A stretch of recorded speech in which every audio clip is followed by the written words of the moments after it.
서울 한복판의 고급 레스토랑 미슐랭 별점을 자랑하는 그곳에서 장도윤은 어머니 윤미자와 마주 앉아 있었습니다. 테이블 위로 은은하게 퍼지는 촛불이 두 사람의 얼굴을 비추고 있었죠. 도윤의 손에는 작은 벨벳 상자가 들려 있었고 그의 얼굴에는 설렘과 긴장이 교차하고 있었습니다.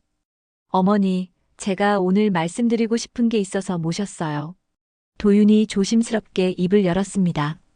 윤미자는 와인 잔을 우아하게 들어 올리며 아들을 바라봤습니다. 68세의 나이에도 불구하고 그녀의 눈빛은 여전히 날카로웠죠. 글로벌 호텔 체인을 이끌어온 강철 같은 의지가 그 시선 속에 담겨 있었습니다. 무슨 이야기인지 궁금하구나. 윤미자가 미소를 지으며 말했습니다. 하지만 그 미소 뒤에는 이미 예감하고 있는 무언가가 숨어 있었죠. 도윤은 깊게 숨을 들이쉬었습니다. 결혼을 하려고 합니다. 순간 윤미자의 손이 멈췄습니다. 와인 잔이 테이블에 살짝 부딪히는 소리가 났죠. 그녀는 여전히 미소를 유지하고 있었지만 그 미소가 조금씩 굳어가는 것을 느낄 수 있었습니다. 그래, 좋은 일이네. 윤미자가 차분하게 말했습니다. 그런데 상대방은 어떤 분이니? 도윤의 얼굴이 환해졌습니다. 정소연이라는 분인데 대학병원에서 간호사로 일하고 계세요. 정말 따뜻하고 좋은 사람이에요. 윤미자의 눈썹이 미세하게 올라갔습니다. 간호사라는 직업에 대한 편견이 그녀의 머릿속을 스쳤죠. 물론 겉으로는 전혀 드러내지 않았습니다. 언제 만나볼 수 있을까? 다음 주말에 시간 괜찮으시면 집으로 모셔다 드릴게요. 며칠 후 토요일 오후 윤미자의 펜트하우스에서 첫 만남이 이루어졌습니다. 정소연은 단정한 원피스를 입고 조심스럽게 현관문을 들어섰죠. 29살의 그녀는 얼굴에 온화함이 배어 있었지만 동시에 흔들리지 않는 강인함도 느껴졌습니다. 안녕하세요, 어머님. 정소연입니다. 소연이 정중하게 인사를 드렸습니다. 윤미자는 소연을 위아래로 훑어보며 평가하고 있었습니다. 비싼 옷은 아니지만 깔끔하게 정돈된 모습, 진실한 눈빛, 그리고 조금은 어색해하는 모습까지. 모든 것이 그녀의 눈에는 평범함 그 자체로 보였죠. 그래, 반갑구나. 앉아라. 윤미자가 소파를 가리켰습니다. 대화는 예상대로 어색하게 흘러갔습니다. 소연이 자신의 가족 이야기를 할 때 윤미자의 표정은 점점 굳어져 갔죠. 아버지는 일찍 돌아가셨고 어머니와 단둘이 살아왔다는 이야기를 듣자 윤미자는 속으로 혀를 찼습니다. 가정도 변변찮고 출신도 불분명하다. 소연이 화장실에 간 사이 윤미자는 도윤을 불렀습니다. 도윤아, 잠깐 이리 와봐. 네, 어머니. 저 애는 절대 안 돼. 윤미자의 목소리는 단호했습니다. 우리 집안과는 격이 맞지 않아. 도윤의 얼굴이 굳었습니다. 어머니, 소연이는 정말 좋은 사람이에요. 제가 사랑하는 사랑? 윤미자가 비웃었습니다. 결혼이 사랑만으로 되는 줄 아니? 가문과 가문이 만나는 거야. 그 애가 우리 집안에 어울린다고 생각하니? 그때 소연이 돌아왔습니다. 분위기가 험악해진 것을 직감한 그녀는 조용히 자리에 앉았죠.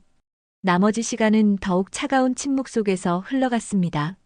소연이 떠난 후 윤미자는 회장실에서 혼자 생각에 잠겼습니다. 그녀는 결심했죠. 저 여자의 진짜 모습을 봐야겠다고. 겉으로는 착해 보이지만 결국 돈을 노리고 접근한 게 아닐까 하는 의심이 들었습니다. 며느리의 진심을 제대로 봐야겠어. 윤미자의 눈빛이 차갑게 변했습니다. 그녀만의 방식으로 소연을 시험해보기로 결심한 순간이었죠. 일주일 후 서울대학교병원 내과 병동에 새로운 환자가 입원했습니다. 70대 초반으로 보이는 여성이었는데 이름은 김순자라고 했죠. 허리가 구부정하고 머리카락도 부스스하게 정리되지 않은 모습이었습니다. 하지만 그 환자의 정체를 아는 사람은 아무도 없었어요. 바로 윤미자였습니다. 그녀는 며칠 전부터 철저하게 준비했죠. 값비싼 옷 대신 낡은 카디건을 입고 평소 완벽하게 세팅하던 머리도 일부러 지저분하게 만들었습니다. 심지어 허리까지 구부정하게 만들기 위해 연기 연습까지 했어요. 간호사님, 여기 허리가 너무 아파요. 윤미자가 애처로운 목소리로 말했습니다. 정소연이 다가왔습니다. 그녀는 새로운 환자를 보자마자 따뜻한 미소를 지었죠. 어머님, 안녕하세요. 저는 담당 간호사 정소연입니다. 많이 아프세요? 윤미자는 속으로 냉소했습니다. 겉으로만 착한 척하는 거겠지. 곧 본색이 드러날 거야. 네, 밤새 잠도 못 잤어요. 그런데 간호사님은 참 예쁘시네요. 소연이 부끄러워하며 웃었습니다. 감사합니다. 지금 진통제 처방받으신 걸 가져다 드릴게요. 하지만 윤미자의 시험은 이제 시작이었습니다. 소연이 약을 가져오자 일부러 투덜거리기 시작했어요. 이게 뭐예요?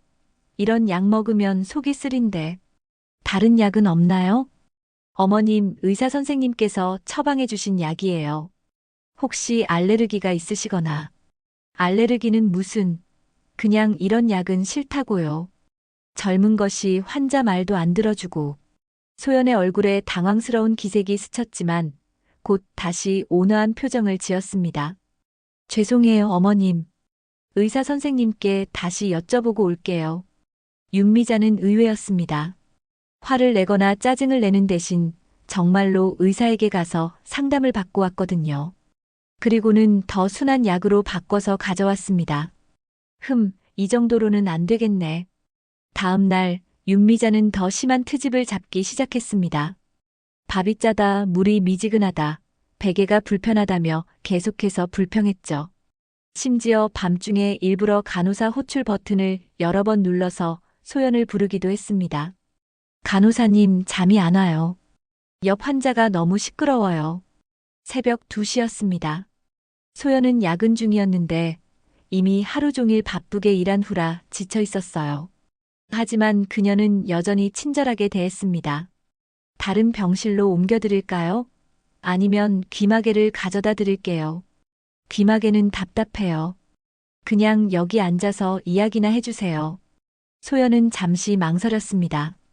다른 환자들도 돌봐야 했거든요. 하지만 결국 김순자 옆에 앉았습니다. 어떤 이야기를 해드릴까요? 젊은 것이 고생이 많네. 간호사 일이 힘들지? 괜찮아요. 환자분들이 빨리 나으시는 모습을 보면 보람이 있어요. 윤미자는 소연의 얼굴을 유심히 관찰했습니다. 피곤함이 역력했지만 진심으로 환자를 걱정하는 마음이 느껴졌어요. 짜증을 내거나 대충 응대하는 기색이 전혀 없었습니다. 정말 이상하네. 보통 사람이라면 벌써 화를 냈을 텐데. 사흘째 되는 날, 윤미자는 더욱 심한 시험을 준비했습니다. 아침 일찍 소연이 약을 가져오자 일부러 쏟아버렸어요. 어머, 죄송해요. 손에 힘이 없어서. 바닥에 약이 흩어지고 물까지 엎질러졌습니다. 소연은 아무 말 없이 걸레를 가져와서 바닥을 닦기 시작했어요. 괜찮아요, 어머님. 새로 가져다 드릴게요. 그 순간 윤미자는 이상한 감정을 느꼈습니다. 소연이 자신의 발밑에서 바닥을 닦고 있는 모습을 보니 왠지 모를 죄책감이 들었어요. 하지만 곧 그 감정을 떨쳐냈습니다. 아직은 부족해. 더 확실하게 봐야겠어. 그날 오후 윤미자는 결정적인 시험을 준비했습니다. 소연이 다른 환자를 돌보는 사이에 일부러 화장실에서 넘어지는 연기를 했어요. 아야, 도와주세요. 소연이 달려왔습니다. 윤미자는 바닥에 주저앉아 있었죠. 어머님, 괜찮으세요? 어디 다치셨어요? 허리가 너무 아파요. 소연은 즉시 다른 간호사들을 불러서 윤미자를 침대로 옮겼습니다. 그리고는 의사를 부르고 엑스레이 촬영까지 주선했어요. 그 과정에서 소연의 손은 계속 윤미자의 손을 잡고 있었습니다. 괜찮아요, 어머님. 금방 나으실 거예요. 윤미자는 소연의 따뜻한 손을 느끼며 혼란스러웠습니다. 분명 자신을 시험하려고 했는데 오히려 자신이 위로를 받고 있는 기분이었어요. 검사 결과는 당연히 아무 이상이 없었습니다. 하지만 윤미자는 계속 아픈 척을 했고 소연은 밤늦게까지 그녀 곁에 있어 주었습니다. 어머님 많이 무서우셨죠? 혼자 계시는 것 같은데 가족분은 안 오세요? 윤미자는 잠시 말문이 막혔습니다. 거짓말을 하다가 진짜 외로운 노인이 된 기분이었어요. 가족이라고 해봤자 다들 바쁘다고 안 와요. 소연의 눈빛이 더욱 따뜻해졌습니다. 그럼 제가 자주 와서 말상대가 되어드릴게요. 혼자 계시면 더 아프실 것 같아요. 그 순간 윤미자는 깨달았습니다. 이 젊은 여자는 진짜였어요. 가식이나 계산이 아니라 정말로 타인을 배려하는 마음을 가지고 있었습니다. 하지만 인정하고 싶지 않았습니다. 아직 마지막 시험이 남아 있었거든요. 태어난 지 일주일 후 윤미자는 더욱 치밀한 계획을 세웠습니다. 이번에는 소연의 집에 직접 찾아가기로 했죠. 그녀는 다시 한번 변장을 했습니다. 이번엔 허름한 할머니 행색으로 말이에요. 소연이 사는 곳은 서울 외곽의 작은 다세대 주택이었습니다. 윤미자는 그 앞에서 한참을 망설였어요. 자신의 펜트하우스와는 너무나 대조적인 모습이었거든요. 하지만 그녀는 결심했습니다. 실례합니다. 윤미자가 문을 두드렸습니다. 소연이 문을 열었을 때 깜짝 놀랐습니다. 낯선 할머니가 서 있었거든요. 어머님, 누구세요? 아, 미안해요. 길을 잃었어요. 여기가 몇 번지인지 알 수 있을까요? 윤미자가 떨리는 목소리로 말했습니다. 소연은 할머니의 모습을 보고 걱정이 되었습니다. 추운 날씨에 얇은 옷을 입고 있었고 얼굴도 창백해 보였어요. 어머님, 추우시겠어요? 잠시 들어오셔서 쉬시겠어요? 윤미자는 속으로 놀랐습니다. 정말로 집 안으로 들어오라고 하다니 경계심이라고는 전혀 없는 것 같았어요. 괜찮을까요? 폐가 되는 건 아닌지. 괜찮아요. 들어오세요. 소연의 집은 작았지만 깔끔하게 정리되어 있었습니다. 거실 한쪽에는 아버지의 사진이 놓여 있었고 그 앞에는 항상 깨끗한 물과 꽃이 놓여 있었어요. 따뜻한 차 한 잔 드시겠어요? 소연이 물었습니다. 고맙습니다. 소연은 부엌에서 차를 우리고 있었고 윤미자는 그 사이에 집 안을 둘러봤습니다. 비싼 가구는 없었지만 모든 것이 정성스럽게 관리되고 있었어요. 특히 아버지 사진 앞의 꽃들이 눈에 띄었습니다. 어머님, 여기 앉으세요. 소연이 따뜻한 차를 가져왔습니다. 윤미자는 차를 받아들고는 일부러 손을 떨어서 조금 흘렸습니다. 어머, 죄송해요. 손에 힘이 없어서. 괜찮아요. 소연이 즉시 수건을 가져와서 닦아주었습니다. 어머님, 혹시 어디 아프세요? 얼굴이 안 좋아 보이시는데. 윤미자는 연기를 계속했습니다. 요즘 몸이 안 좋아서 병원에 가고 싶은데 돈도 없고. 소연의 표정이 걱정스러워졌습니다. 어머님, 혹시 가족분은 안 계세요? 아들이 하나 있긴 한데. 며느리가 들어온 후로는 연락도 안 해요. 나 같은 늙은이는 짐이 되나 봐요. 이 말을 하면서 윤미자는 자신도 모르게 진짜 슬픈 기분이 들었습니다. 거짓말인데도 왜 이렇게 서글펐을까요? 소연이 조용히 다가와서 윤미자의 손을 잡았습니다. 어머님, 그런 말씀하지 마세요. 분명히 아드님도 마음은 있으실 거예요. 그럴까요? 네. 그리고 혹시 병원 가실 일 있으시면 말씀하세요. 제가 모셔다 드릴게요. 윤미자는 깜짝 놀랐습니다. 처음 본 사람에게 이런 제안을 하다니. 혹시 뭔가 계산이 있는 건 아닐까 생각했지만 소연의 눈빛은 너무나 순수했어요. 그때 윤미자는 더 큰 시험을 해보기로 했습니다. 일부러 가방을 떨어뜨리면서 안에 있던 물건들을 흩뜨렸어요. 그리고는 일부러 소연의 꽃병을 쳐서 떨어뜨렸습니다. 어머! 꽃병이 바닥에 떨어져서 산산조각이 났습니다. 아버지 재단에 항상 놓여있던 소중한 꽃병이었어요. 윤미자는 소연이 화를 낼 거라고 예상했습니다. 아무리 착한 사람이라도 이 정도면 짜증을 낼 만했거든요. 하지만 소연의 반응은 의외였습니다. 괜찮아요, 어머님. 다치지 않으셨어요? 소연은 윤미자가 다쳤는지 먼저 확인했습니다. 깨진 꽃병보다 할머니의 안전이 더 걱정이었던 거죠. 미안해요. 정말 미안해요. 윤미자가 당황해서 말했습니다. 정말 괜찮아요. 물건은 다시 살 수 있어요. 소연은 조각들을 주워 담으면서도 웃고 있었습니다. 정말로 화가 나지 않는 것 같았어요. 혹시 다치셨으면 어쩔 뻔했어요. 저한테 꾸지람이라도 하시면서 스트레스 푸세요. 뭐라고요? 어머님 같은 분들은 힘드실 때가 많잖아요. 가족들한테도 서운하고. 그런 마음 저는 이해해요. 우리 어머니도 그러셨어요. 소연이 아버지 사진을 바라보며 말했습니다. 아버지 돌아가신 후에 어머니가 많이 힘들어 하셨거든요. 화낼 곳이 없으니까 저한테 화내시는 날도 많았어요. 그런데 그게 당연한 것 같아요. 어머니 같은 분도 힘드시죠. 윤미자는 할 말을 잃었습니다. 소연이 자신의 마음을 이렇게 이해하고 있다니. 그것도 전혀 모르는 할머니한테 말이에요.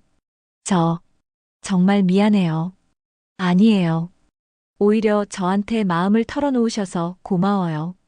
혼자 속상하셨을 텐데. 그 순간 윤미자는 무너져 내리는 기분이었습니다. 자신이 며칠째 이 젊은 여자를 시험하고 괴롭혔는데 오히려 위로를 받고 있었어요. 어머님, 저녁 안 드셨죠? 간단한 거라도 같이 드실래요? 소연은 부엌에서 김치찌개를 끓이기 시작했습니다. 윤미자는 그 모습을 보면서 복잡한 심경이었어요.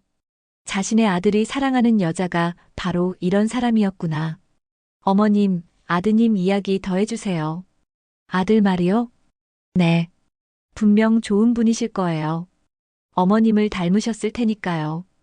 윤미자는 쓴웃음을 지었습니다. 자신이 좋은 사람이라니. 지금 자신이 하고 있는 짓을 안다면 뭐라고 할까요? 저녁을 함께 먹으면서 윤미자는 점점 더 혼란스러워졌습니다. 소연은 정말로 따뜻한 사람이었어요. 계산이나 가식이 전혀 없이 진심으로 다른 사람을 배려하는 마음을 가지고 있었습니다. 집을 나서면서 윤미자는 마지막으로 말했습니다. 정말 고마웠어요. 오랜만에 이렇게 따뜻한 마음을 느껴봤어요. 언제든지 오세요, 어머님. 혼자 계시지 마시고요. 윤미자는 집으로 돌아가는 길에 많은 생각을 했습니다. 자신이 잘못 생각한 건 아닐까? 정소연이라는 여자는 정말로 순수한 마음을 가진 사람이 아닐까? 하지만 아직 마지막 카드가 남아 있었습니다. 가장 결정적인 시험 말이에요. 며칠 후 일요일 오후 윤미자는 도윤과 소연을 다시 자신의 집으로 불렀습니다. 이번에는 마지막 결정적인 대화를 나눌 때였어요. 더 이상 숨바꼭질은 하지 않기로 한 거죠. 거실에 앉은 세 사람 사이로 무거운 침묵이 흘렀습니다. 윤미자는 소연을 바라보며 지난 며칠간의 일들을 떠올렸어요.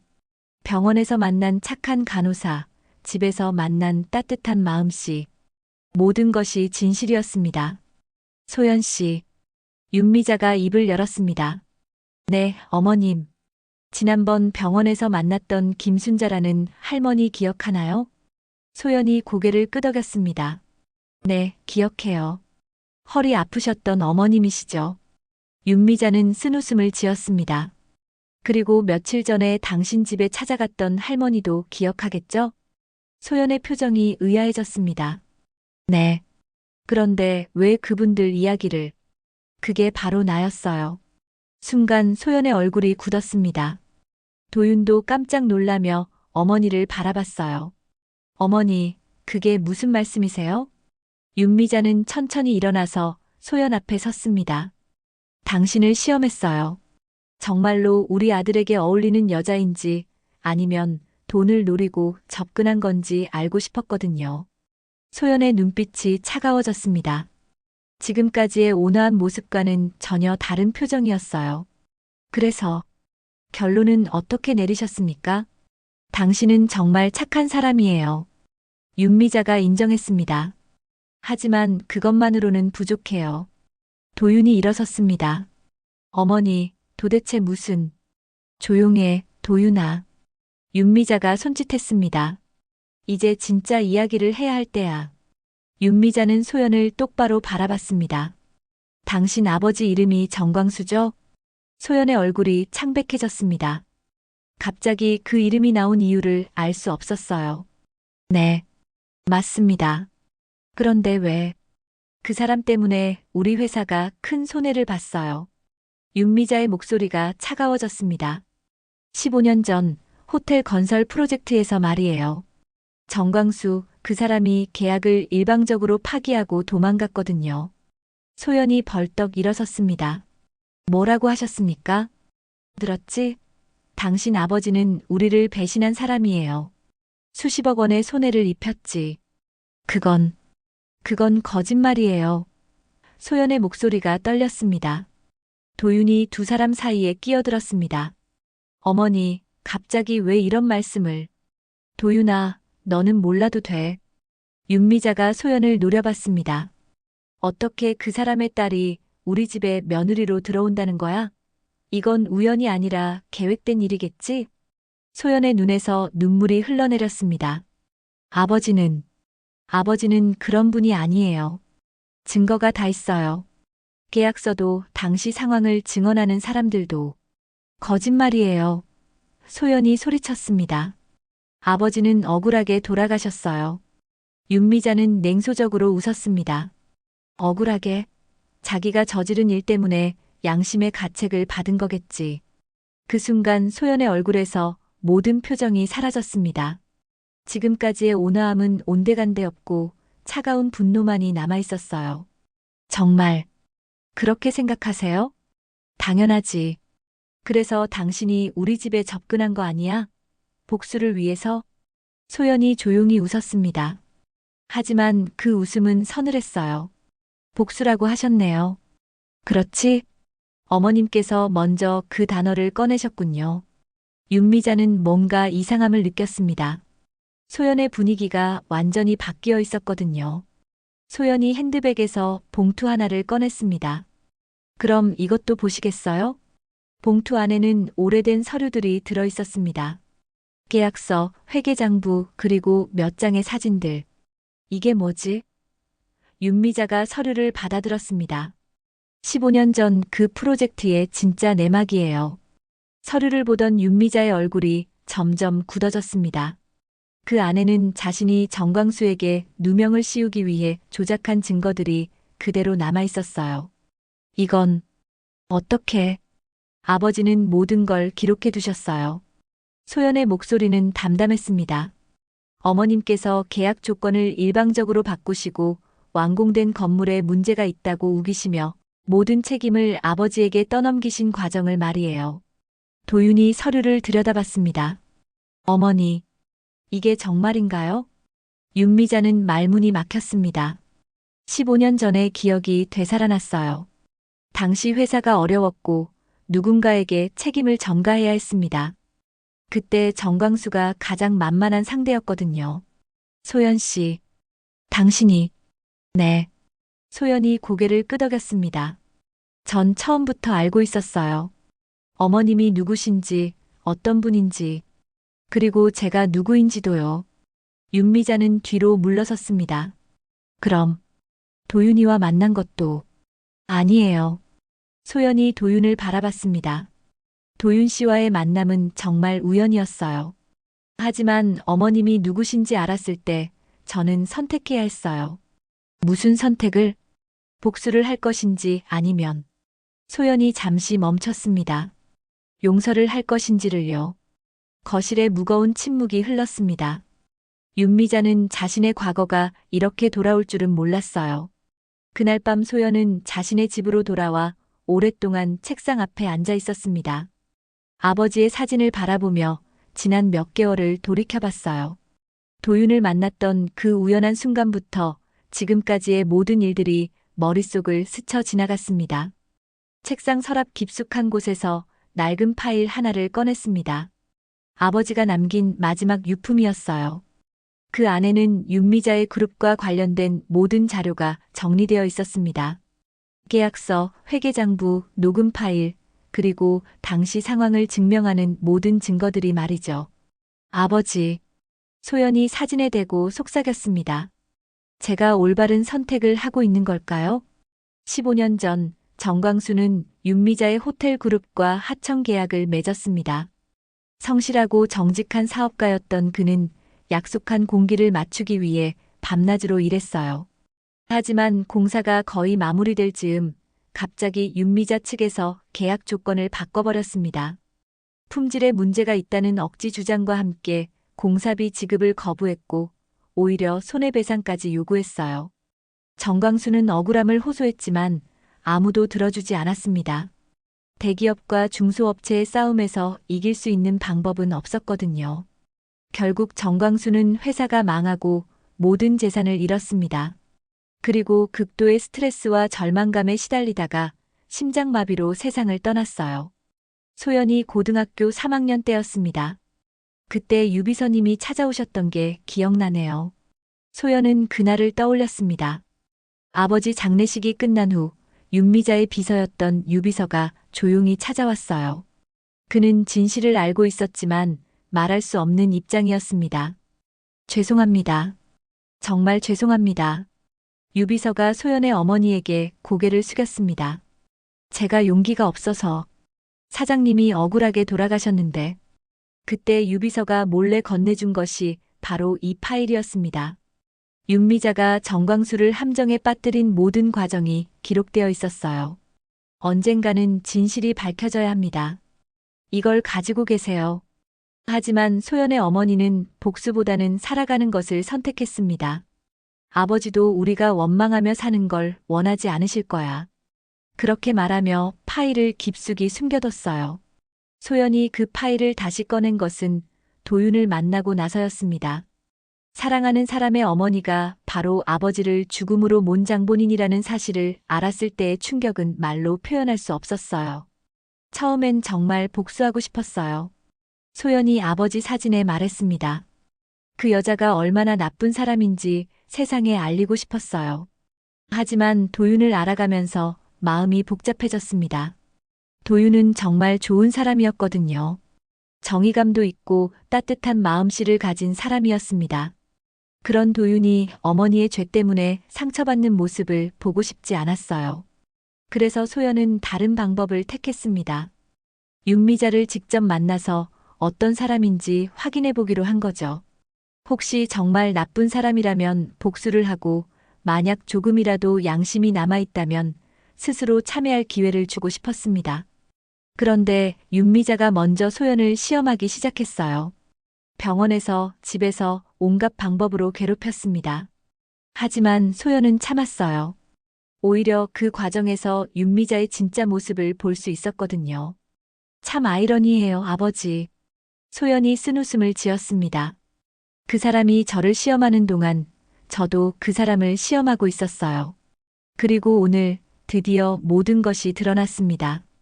윤미자는 여전히 오만하고 자신의 잘못을 인정하지 않으려 했어요. 심지어 정광수에게 모든 책임을 떠넘기려고 했습니다. 소연은 파일을 다시 정리하며 결심했습니다. 이제 선택해야 할 때였어요. 아버지의 원수를 갚을 것인지 아니면 도윤을 위해 모든 걸 덮어둘 것인지. 그때 휴대폰이 울렸습니다. 도윤에게서 온 문자였어요. 소연아, 어머니 일로 정말 미안해. 내가 몰랐던 일이 이렇게 많았다니. 우리 만나서 이야기하자. 소연은 한참 동안 그 문자를 바라봤습니다. 도윤은 아무 잘못이 없었어요. 오히려 피해자였습니다. 자신이 사랑하는 사람의 어머니가 이런 일을 저질렀다는 사실을 알게 된 거니까요. 도윤 씨는 어떤 선택을 하실까요? 소연이 혼잣말했습니다. 다음 날 아침 소연은 특별한 손님을 맞았습니다. 윤미자의 비서 유비서가 찾아온 거예요. 15년 만에 재회였습니다. 소연 씨, 정말 오랜만입니다. 유비서는 많이 늙어 있었습니다. 머리도 하얗게 새고 얼굴에는 주름이 깊게 패여 있었어요. 하지만 눈빛만은 여전히 죄책감으로 가득했습니다. 안녕하세요, 유비서님. 어제 회장님과 있었던 일 들었습니다. 유비서가 조심스럽게 말을 꺼냈습니다. 사실 제가 해야 할 말이 있어서 왔습니다. 무슨 말씀이신가요? 당시 상황에 대해서. 제가 직접 본 것들에 대해서 말이에요. 유비서의 눈에서 눈물이 흘러내렸습니다. 소연 씨, 정말 죄송합니다. 제가 용기가 있었다면 당신 아버지는 억울하게 돌아가시지 않으셨을 텐데. 소연은 유비서의 어깨에 손을 올렸습니다. 이미 지난 일이에요. 아니에요. 아직 끝나지 않았어요. 유비서가 고개를 들었습니다. 이제라도 진실을 밝혀야 합니다. 유비서는 소연과 마주 앉아 15년 전의 진실을 털어놓기 시작했습니다. 그의 목소리는 떨리고 있었지만 오랫동안 가슴에 묻어둔 이야기를 꺼내는 것 자체가 해방감을 주는 것 같았어요. 소연 씨, 당시 상황을 정확히 말씀드릴게요. 유비서는 찻잔을 꽉 쥐고 있었습니다. 회장님은 처음부터 정광수 사장님을 함정에 빠뜨릴 계획이었어요. 그때 회사 사정이 안 좋았거든요. 다른 사업에서 큰 손실이 났는데 그 책임을 누군가에게 떠넘겨야 했습니다. 그래서 아버지를. 네. 가장 약한 고리였으니까요. 유비서가 고개를 숙였습니다. 계약서 조건을 중간에 바꾸고 완공된 건물에 억지로 트집을 잡았어요. 사실 그 건물은 아무 문제가 없었습니다. 소연의 주먹이 떨렸습니다. 그런데 왜 그때 말씀하지 않으셨어요? 무서웠어요. 유비서가 솔직하게 인정했습니다. 제 가족도 있었고 생계도 있었고 회장님을 거스를 용기가 없었어요. 비겁했습니다. 유비서는 가방에서 녹음기 하나를 꺼냈습니다. 하지만 이것만은 간직하고 있었어요. 이게 뭐예요? 당시 회장님이 임원들과 나눈 대화를 녹음한 거예요. 어떻게 정광수 사장님에게 누명을 씌울지 계획하는 내용이 들어 있습니다. 소연이 녹음기를 받아들었습니다. 이것은 아버지의 억울함을 증명하는 결정적 증거였어요. 왜 이제야? 죄책감 때문이었어요. 유비서가 눈물을 닦았습니다. 매일 밤 잠들기 전에 정광수 사장님 생각이 났어요. 그분이 얼마나 억울하셨을지. 그때 소연의 휴대폰이 울렸습니다. 도윤에게서 온 전화였어요. 소연아, 지금 어디야? 만나서 이야기하고 싶어. 지금은. 제발, 소연아. 어머니 일로 너무 미안해. 내가 몰랐던 게 이렇게 많다니. 소연은 유비서를 바라봤습니다. 유비서가 고개를 끄덕였어요. 도윤 씨도 알아야 할 일이에요. 유비서가 말했습니다. 이제 더 이상 숨길 수 없어요. 1시간 후 카페에서 세 사람이 만났습니다. 도윤은 초췌한 얼굴로 앉아 있었어요. 어머니의 과거를 알고 나서 밤새 잠을 못 잤던 것 같았습니다. 유비서님, 정말 오랜만이에요. 도윤 도련님. 유비서는 도윤에게도 모든 진실을 털어놓았습니다. 15년 전에 일어난 일들, 윤미자가 정광수에게 누명을 씌운 과정, 그리고 자신이 비겁하게 침묵했던 이야기까지. 도윤의 얼굴은 점점 창백해졌습니다. 그럼, 정말로 어머니가.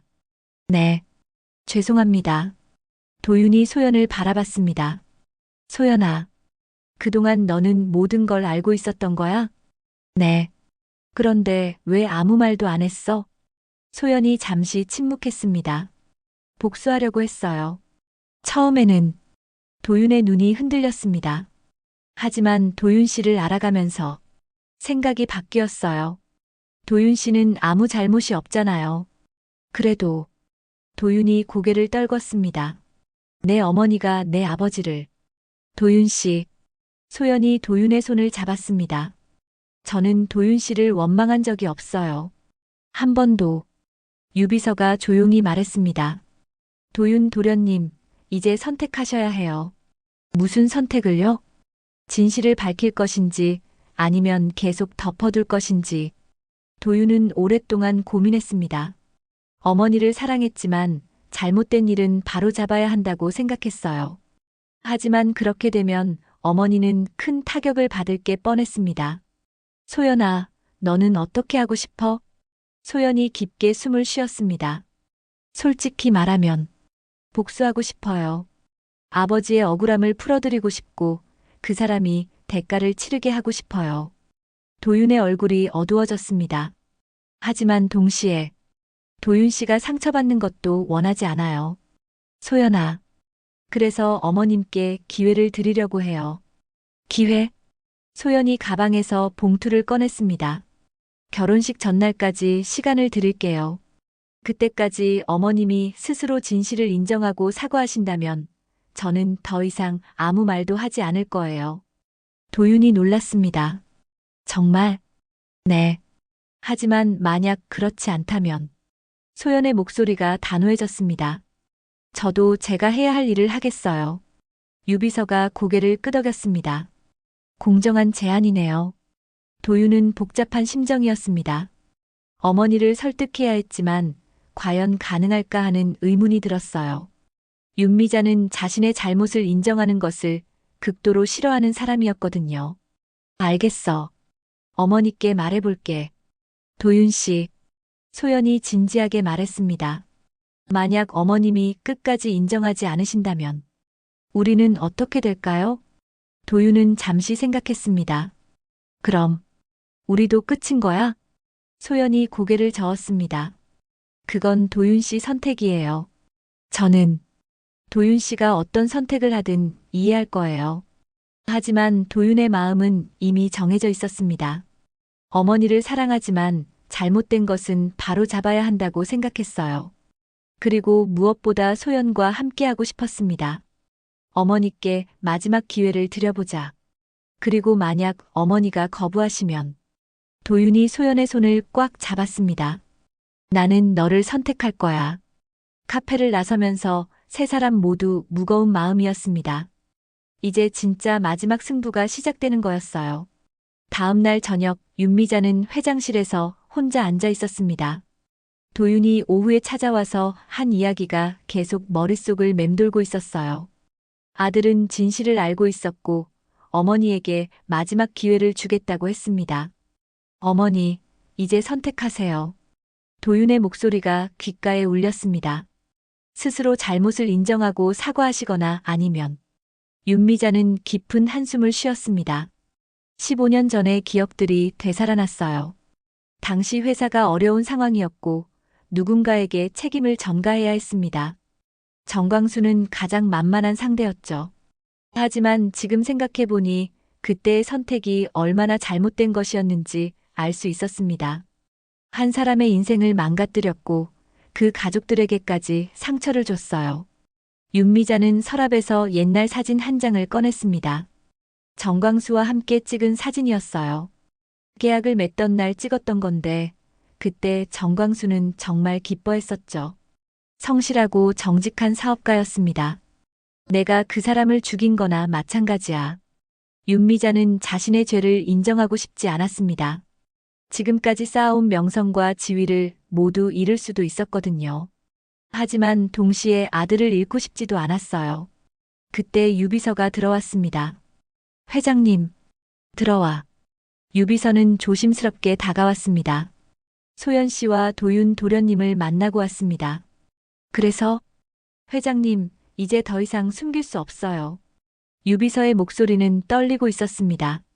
15년 동안 제가 비겁했지만 이제는 진실을 말해야 해요. 윤미자가 유비서를 노려봤습니다. 너도 나를 배신하려는 거야? 배신이 아닙니다. 속죄입니다.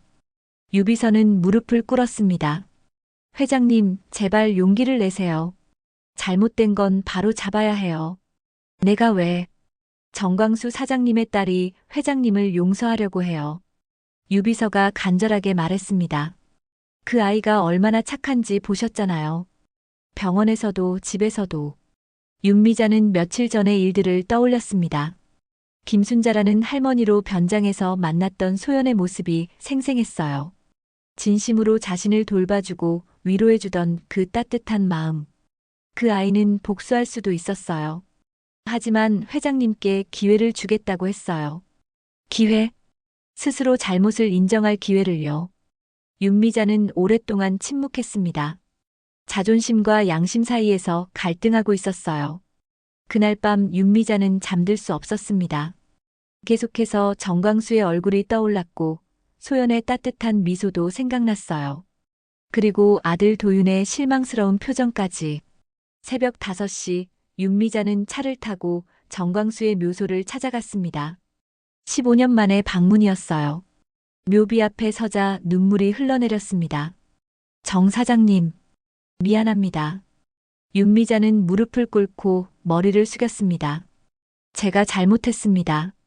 당신은 아무 잘못이 없었는데. 바람이 불어서 나뭇잎들이 흩날렸습니다. 마치 정광수가 답하는 것 같았어요. 당신 딸, 정말 훌륭하게 키우셨어요. 저보다 훨씬 더 큰 사람으로 키우셨어요. 윤미자는 한참 동안 묘비 앞에 앉아 있었습니다. 15년간 외면했던 죄책감이 한꺼번에 몰려왔어요. 다음 날 아침 윤미자는 결심했습니다. 더 이상 도망칠 수 없었어요. 회사에 출근한 후 첫 번째로 한 일은 기자회견을 준비하는 것이었습니다. 유비서에게 지시했어요. 기자들을 불러. 오늘 오후에 긴급 기자회견을 하겠어. 회장님, 정말로? 그래. 이제 진실을 말할 때야. 유비서의 눈에서 눈물이 흘러내렸습니다. 감사합니다, 회장님. 오후 3시 호텔 대회의실에 기자들이 몰려들었습니다. 윤미자는 단상에 서서 떨리는 마음으로 마이크를 잡았어요. 안녕하세요. 윤미자입니다. 플래시가 터졌습니다. 기자들은 갑작스러운 기자회견의 이유를 궁금해했어요. 오늘 제가 여러분께 고백하고 싶은 일이 있습니다. 윤미자는 깊게 숨을 쉬었습니다. 15년 전 제가 저지른 잘못에 대해서요. 그리고 모든 것을 털어놓기 시작했습니다. 정광수에게 누명을 씌운 일, 억지로 계약을 파기한 일, 그리고 한 사람의 인생을 망가뜨린 일까지. 정광수 사장님은 아무 잘못이 없었습니다. 모든 책임은 저에게 있어요. 기자들이 웅성거렸습니다. 예상치 못한 폭로였거든요. 정광수 사장님의 가족분들께 진심으로 사과드립니다. 그리고 늦었지만 모든 명예를 회복시켜드리겠습니다. 기자회견이 끝난 후 윤미자는 도윤에게 전화를 걸었습니다. 도윤아, 나 기자회견했어. 어머니, 이제 내가 자랑스러워할 수 있는 어머니가 되고 싶어. 도윤의 목소리가 떨렸습니다.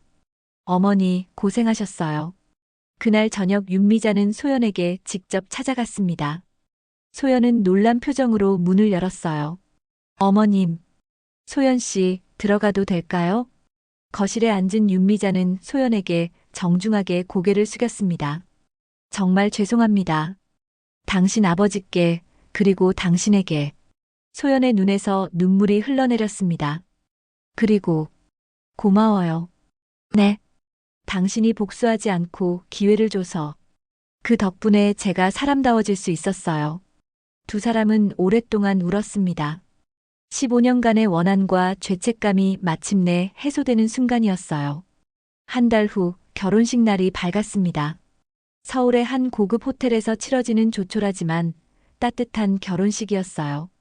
하객들은 많지 않았지만 모두 진심으로 두 사람을 축복하는 사람들이었습니다. 윤미자는 새벽부터 일어나 준비를 했습니다. 며느리를 맞이하는 첫날이니만큼 완벽하게 하고 싶었어요.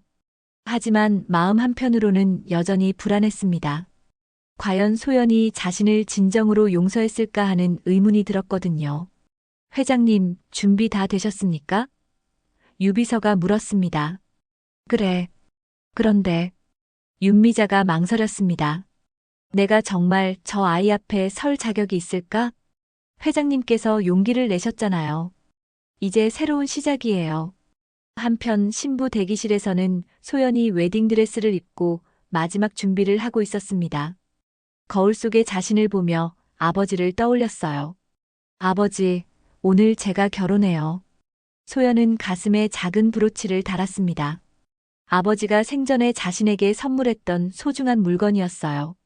아버지와 함께 이 자리에 서는 기분이었습니다. 분명히 하늘에서 지켜보고 계시겠죠? 그리고 어머님을 용서해 주세요. 그분도 많이 후회하고 계세요. 결혼식이 시작되었습니다. 소연이 버질로드를 걸어 내려오는 모습을 보며 하객들은 모두 미소를 지었어요. 윤미자도 마찬가지였습니다. 소연이 정말 아름다워 보였어요. 도윤이 소연의 손을 잡았을 때 두 사람의 얼굴에는 행복한 미소가 가득했습니다. 어려운 시간을 함께 이겨낸 후라 더욱 소중하게 느껴졌어요. 신랑 신부가 서로에게 사랑을 약속하는 시간을 갖겠습니다. 도윤이 먼저 입을 열었습니다. 소연아, 처음 너를 만났을 때는 이런 일들이 있을 줄 몰랐어.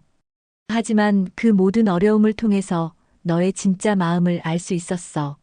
너는 정말 강하고 따뜻한 사람이야. 앞으로 평생 너를 지키고 사랑하겠어. 소연도 눈물을 흘리며 대답했습니다. 도윤 씨, 처음에는 복잡한 마음이었어요.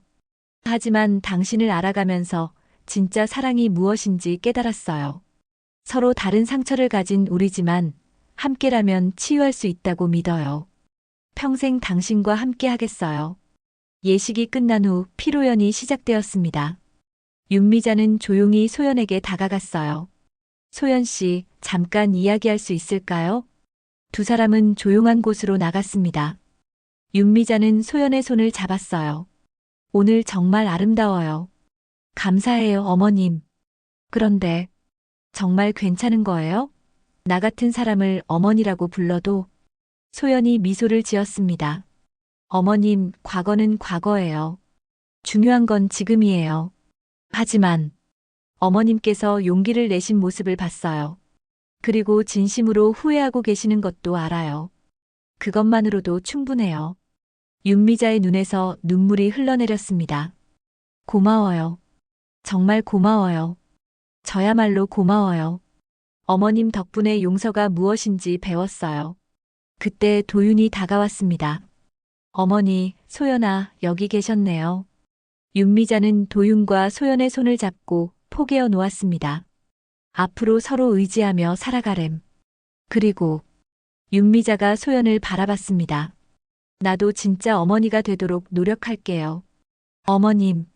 세 사람은 서로 껴안았습니다. 오랜 갈등과 상처가 마침내 치유되는 순간이었어요. 피로연 중간에 윤미자는 모든 하객들 앞에서 특별한 발표를 했습니다.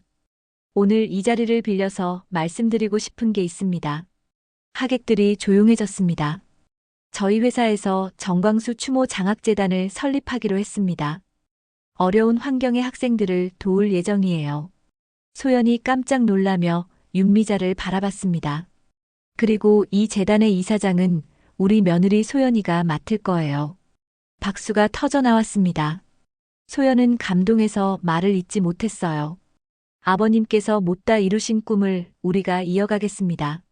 결혼식이 끝나고 신혼여행을 떠나기 전 소연과 도윤은 정광수의 묘소를 찾았습니다. 윤미자도 함께였어요. 아버지, 저 결혼했어요. 소연이 묘비에 대고 말했습니다. 그리고 이제 정말 행복할 거예요. 윤미자도 무릎을 꿇고 인사했습니다. 사위와 며느리로 잘 봐주세요. 제가 평생 소연이를 딸처럼 아끼겠습니다. 도윤이 두 사람의 어깨에 손을 올렸습니다. 아버님, 저희가 행복하게 살겠습니다. 그리고 어머님의 마음도 치유해드릴게요. 그날 저녁 신혼집에서 소연과 도윤은 조용히 대화를 나눴습니다. 정말 다 끝난 것 같아. 도윤이 말했습니다. 그런 것 같아요. 소연이 고개를 끄덕였습니다. 하지만 이제 시작이기도 하죠. 무엇의 시작? 진짜 가족이 되는 것의 시작이요. 두 사람은 서로를 바라보며 웃었습니다. 어려운 시간을 이겨낸 후라 더욱 단단해진 사랑이었어요. 한편 윤미자는 혼자 집에서 아들과 며느리의 결혼식 사진을 보고 있었습니다. 오랜만에 마음이 평안했어요. 이제 정말 새로운 시작이구나. 창밖으로 해가 지고 있었습니다. 오랜 어둠이 끝나고 새로운 아침이 올 것을 알리는 것 같았어요. 세 사람 모두에게 진정한 치유와 행복이 시작되는 순간이었습니다. 몇 년 후 정광수 추모 장학재단은 수많은 학생들을 도우며 성장했습니다. 소연은 이사장으로서 아버지의 뜻을 이어갔고 윤미자는 진정한 어머니가 되어 며느리를 사랑으로 돌봤어요. 그리고 도윤과 소연 사이에는 귀여운 아이도 태어났습니다. 복수 대신 용서를 선택한 소연, 용기를 내어 잘못을 인정한 윤미자, 그리고 사랑으로 모든 것을 치유한 도윤. 세 사람의 이야기는 진정한 가족의 의미를 보여주는 아름다운 결말을 맞이했습니다.